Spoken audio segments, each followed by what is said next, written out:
Hello viewers, দেশ ও দেশের বাহির থেকে যারা এই ভিডিওটা দেখতেছেন, আজকের ভিডিওটা নিয়ে হাজির হলাম ফিশারম্যান বিডি চ্যানেল। হ্যাঁ ভিউয়ার্স, আমাদের এখানে পুকুরে অতএব কীভাবে চাষ করলে আপনারা লাভবান হতে পারবেন সেই বিস্তারিতভাবে তথ্য দিয়ে থাকবো।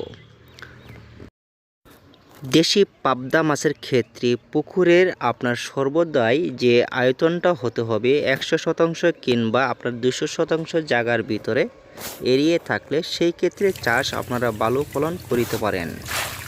প্রাথমিকভাবে আপনার পুকুরটা করিতে হবে, সেটি হবে আপনার বড় আকার। হ্যাঁ ভিউয়ার্স, এখানে যে মাছগুলো দেখতেছেন দেশি পাবদা মাছের পোনা। পাবদা মাছের ক্ষেত্রে পুকুরের মাটি থাকতে হবে আটাইলা, অতএব শুকনো পুকুরটা রাখতে হবে 3 থেকে 4 দিন। হ্যাঁ ভিউয়ার্স, তারপরে আপনার পানি দেওয়ার পূর্বে যে কোনো মাছ অতএব যে আপনার পাবদা মাছের ক্ষেত্রে যে দিতে পারেন সেটি হবে আপনার 4 দিন রাখার পূর্বে, পুকুর শুকনো অবস্থায় রাখার পূর্বে। তারপর মাছের এবং কি পানিটা আপনার সম্পূর্ণটা দিতে হবে 1.5 থেকে 2 ফিট। তার জন্য মাছ আপনার সুস্থ সবল থাকিতে হবে। অতএব মাছ ছাড়ার পূর্বে আপনারা আবারও 2 দিন অতএব 1 ফুট পানি বাড়াইয়া দিতে হবে। সেই ক্ষেত্রে পাবদা মাছের ক্ষেত্রে পানির সম্পূর্ণটা এবং কি মাছের যে গতিটা সেই গতিটা ঠিকভাবে বজায় থাকিতে হবে, অতএব কোনো সমস্যা হবে না। হ্যাঁ ভিউয়ার্স, এই সাইজের পাবদা মাছের পোনাটা আমরা বিক্রয় করে থাকি, অতএব সারা বাংলাদেশের মাধ্যমে সরাসরি হোম ডেলিভারি।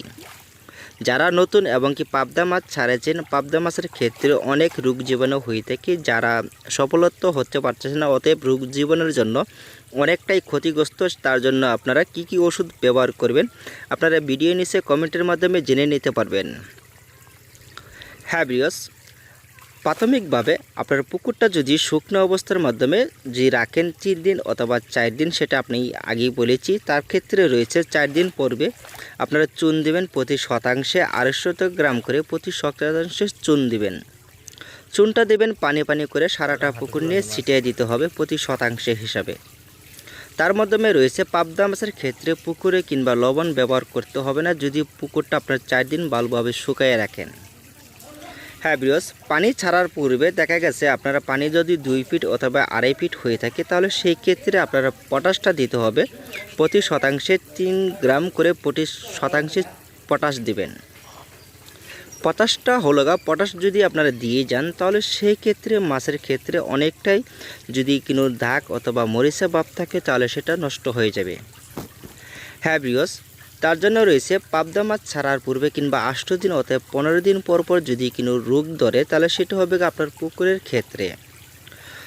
তার জন্য সেটা ব্যবস্থা রয়েছে, আপনারা 8 দিন কিংবা 15 দিন পর পর আপনারা চুনটা না দিয়ে আপনারা লবণের পরিমাণটা বেশি দিতে হবে। প্রতি শতাংশে আপনার 400 গ্রাম করে লবণটা দিয়ে যাবেন যদি আপনার পুকুরের কাদাটা বেশি সংখ্যায় থাকে।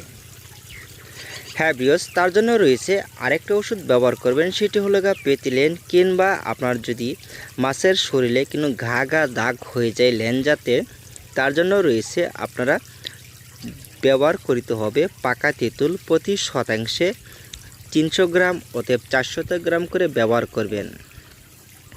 পাকা তেঁতুলটা দেওয়ার উদ্দেশ্যটা হলো পাকা তেঁতুলে অনেকটি রোগের হাত থেকে মাছটিকে বাঁচাইয়া রাখে। সেই ক্ষেত্রে দেখা গেছে মাছের আরও দ্রুত গতিতে কিংবা স্বাস্থ্যবর্তী অতএব চেহারা সম্পূর্ণটা ভালো রাখে। হ্যাঁ ভিউয়ার্স, মাছের যদি দেখা গেছে যে খাদ্য একসময় দিয়েছেন আরেক সময় খাদ্যটা খাচ্ছে না, তার জন্য রয়েছে প্রতিদিন সকালবেলা যদি মাছগুলো বাসে, তাহলে আপনারা প্রতিদিন সন্ধ্যায় 20টা করে অতএব 8টা করে প্রতি শতাংশে ট্যাবলেট দিতে হবে, অক্সিজেন ট্যাবলেট। সেটা আপনারা প্রয়োগ করলে দেখবেন যে আগের চাইতে মাছে খাদ্যটা দ্বিগুণত্ব খেয়েছে। মাছের রাত্রেবেলা অক্সিজেনটা সঠিকভাবে ভালোভাবে পাবে, অতএব সকালবেলা খাদ্যটা দিলে সঠিকভাবে খাদ্যটা খাবে। হ্যাঁ ভিউয়ার্স, আজকের ভিডিওটাও যদি ভালো লাগে অবশ্যই লাইক করুন, অতএব আমাদের চ্যানেলটি